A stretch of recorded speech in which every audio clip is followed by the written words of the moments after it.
તો નમસ્કાર દર્શક મિત્રો, આપના શહેર જિલ્લા તેમજ રાજ્ય અને દેશ વિદેશને લગતા તમામ સમાચારોની અપડેટ એટલે કે ન્યૂઝ નેટવર્ક યુટ્યુબ ચેનલમાં આપ સર્વેનું હાર્દિક સ્વાગત છે. દર્શક મિત્રો, દેશ અને વિદેશમાં ઘટતી અવનવી ઘટનાઓની માહિતી તેમજ રાજકારણને લગતા સમાચારોની અપડેટ સૌથી પહેલા મેળવવા માટે અમારી ન્યૂઝ નેટવર્ક યુટ્યુબ ચેનલને અત્યારે સબસ્ક્રાઇબ કરી લો અને બાજુમાં આપેલા ઘંટડીના નિશાનને પણ દબાવી દો, જેથી અમારા અવનવા વિડીયોની અપડેટ સૌથી પહેલા તમારા મોબાઈલમાં મળી જાય. દર્શક મિત્રો, સૌપ્રથમ રાજકારણને લગતા સમાચાર ઉપર એક નજર કરીએ તો આપ સૌ લોકો સારી રીતે જાણો છો કે ગુજરાતમાં હાલ સ્થાનિક સ્વરાજ્યની ચૂંટણીને લઈને ધમધમાટ જોવા મળી રહ્યો છે. બધી પાર્ટી પોતપોતાની રીતે શક્તિ પ્રદર્શન કરી રહી છે, તો અમુક પાર્ટીમાં પક્ષ પલટાનો માહોલ પણ જોવા મળી રહ્યો છે. કેટલાક નેતા આમ આદમી પાર્ટીમાં જોડાઈ રહ્યા છે, કેટલાક નેતા ભાજપમાં જોડાઈ રહ્યા છે, તો વળી કેટલાક નેતા પક્ષ પલટો કરીને કોંગ્રેસમાં પણ જોડાઈ રહ્યા છે. ત્યારે તમને જણાવી દઈએ કે ગુજરાતમાં ખૂબ જ પ્રચલિત નેતા અને ખેડૂત નેતા એવા રાજુ કરપડા દ્વારા પણ પક્ષ પલટો કરવામાં આવ્યો છે. જી હા દર્શક મિત્રો, આમ આદમી પાર્ટીના કદાવર નેતા રાજુ કરપડાએ પક્ષ પલટો કરીને ભાજપમાં જોડી લીધું છે. તો શું છે સમગ્ર મામલો, તેની વિગતવાર માહિતી મેળવીએ. મિત્રો, ગુજરાતમાં હાલ સ્થાનિક સ્વરાજ્યની ચૂંટણીનો માહોલ જોવા મળી રહ્યો છે, તો બીજી તરફ પક્ષ પલટાની મોસમ પણ પૂરજોશમાં ખીલી ઉઠી છે. એક સમયે જે રાજુ કરપડા આમ આદમી પાર્ટીમાં રહીને ભાજપ વિરુદ્ધ બોલતા હતા, તે જ રાજુ કરપડાએ હવે કેસરીઓ ધારણ કરી લીધો છે. ગઈકાલે ગાંધીનગર કમલમ ખાતે સૌરાષ્ટ્રના ખેડૂત આગેવાન રાજુ કરપડા માટે કાર્યક્રમનું આયોજન કરવામાં આવ્યું હતું અને રાજુ કરપડા હવે વિધિવત રીતે ભાજપમાં જોડાઈ ગયા છે. રાજુ કરપડાએ કહ્યું કે ખેડૂતોનો સમૃદ્ધ બનાવવા માટે સપના એક ચોક્કસ પાર્ટી સાથે જોડાયા હતા. ખેડૂતોની કાયમી પીડાનું નિરાકરણ માટે ભાજપમાં જોડાયો છું. ખેડૂતોનું હિત કરવું હોય તો સરકારની સામે પાડીને નહીં, પરંતુ સરકારમાં જ રહીને કરી શકાય છે. પોતાનો ચહેરો ચમકાવવો હોય તો આંદોલનો કરીને ચમકાવી શકાય છે, પણ જો ખુંદતોના કામ કરવા હોય તો સરકાર સાથે જ રહીને કરી શકાય છે. રાજુ કરપડા જ્યારે જેલમાંથી છૂટ્યા ત્યારે તેમના એ સમયના પક્ષ આમ આદમી પાર્ટી સાથે નારાજગી ચાલી રહી હતી અને તે જ સમયે અટકળો લગાવવામાં આવી હતી કે રાજુ કરપડા ભાજપમાં જોડાશે.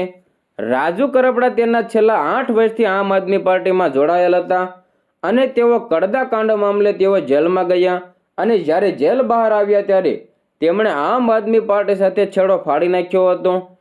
તે સમયથી ચર્ચાઓ ખૂબ જ ચાલી હતી કે રાજુ કરપડા હવે ભાજપમાં જોડાવાના છે. થોડા સમયથી તેઓ ખેડૂત નેતા તરીકે અલગ અલગ જગ્યાએ સભાઓ કરી રહ્યા છે અને હવે રાજુ કરપડાએ અંતે ભાજપનો ખેસ ધારણ કરી લીધો છે. દર્શક મિત્રો, આમ આદમી પાર્ટીના કદાવર નેતા અને ખેડૂત નેતા એવા રાજુ કરપડાના ભાજપમાં જોડાવાને લઈને તમારો શું મંતવ્ય છે? તમારું આના વિશે શું કહેવું છે તે તમારો મંતવ્ય કોમેન્ટ બોક્સમાં અમને જરૂરથી જણાવી દેજો.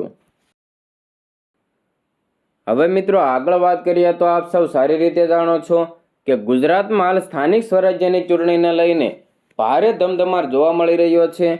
ત્યારે આમ આદમી પાર્ટીના કદાવર નેતા અને પ્રદેશ પ્રમુખ એવા ઈસુદાન ગઢવીનું મહત્વનું નિવેદન સામે આવ્યું છે. તેમણે સરકાર સામે અનેક સવાલો ઊભા કર્યા છે અને આમ આદમી પાર્ટીના કાર્યકર્તાઓ ઉપર ખોટી એફઆઈઆર દાખલ કર્યાના પણ આક્ષેપો કરવામાં આવ્યા છે.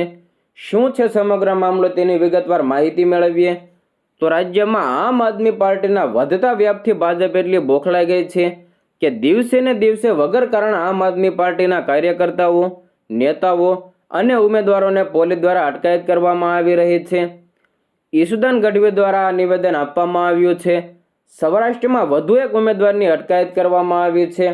આ મામલે વાત કરતા આમ આદમી પાર્ટીના પ્રદેશ પ્રમુખ ઈસુદાન ગઢવીએ વિડીયોના માધ્યમથી જણાવ્યું કે આમ આદમી પાર્ટીથી ભાજપ એટલી ડરી ગઈ છે કે વારંવાર નેતાઓની ધરપકડ કરવામાં આવી રહી છે. અત્યાર સુધી લગભગ 150થી વધુ કાર્યકર્તાઓ પર એફઆઈઆર કરવામાં આવી છે અને તેમની ધરપકડ પણ કરવામાં આવી છે. હાલમાં જ સૌરાષ્ટ્ર ઝોનના પ્રમુખ પ્રકાશભાઈ દોંગાની પણ ફોર્મ ભરવાની પ્રક્રિયા દરમિયાન ધરપકડ કરવામાં આવી. આ પરિસ્થિતિમાં પ્રશ્ન ઊભો થાય છે કે આમ આદમી પાર્ટીનો ગુનો શું છે? શું ગુજરાતની જનતાનો અવાજ બનવું ગુનો છે શું ખેડૂતો, ગરીબો, વંચિતો અને શોષિતો માટે અવાજ ઉઠાવવો ગુનો બને છે? જો એ ગુનો હોય તો અમે સજા ભોગવવા માટે તૈયાર છીએ.